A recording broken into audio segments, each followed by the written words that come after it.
आहे. पार्वती मातेच्या विनंतीवरूनच ब्रह्मकमळाची निर्मिती झाली होती असं शिवपुराणात म्हटलं गेलंय.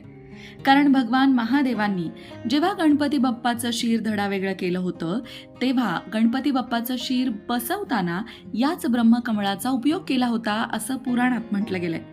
ब्रह्मकमळ हे साधारण जुलै ते सप्टेंबर महिन्यामध्ये उमलतात. ब्रह्मकमळ हे मुळातच हिमालयाच्या पर्वतरांगेतील एक फूल आहे आणि हे फूल पांढरं शुभ्र रंगाचं असतं. उमलताना त्या फुलामध्ये महादेवाच्या पिंडीसारखा आकार दिसतो.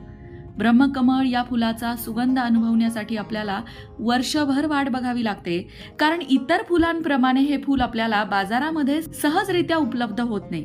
ब्रह्मकमळ हे भेट म्हणून देतात किंवा महादेवांच्या पिंडीला भक्तिभावाने अर्पण करतात. असं हे ब्रह्मकमळ सुंदर, मोहक, ऐतिहासिकदृष्ट्या महत्त्वपूर्ण फूल आहे. ब्रह्मकमळ ही एक औषधी फूल सुद्धा आहे. असं म्हणतात की या फुलाला विकलं जात नाही किंवा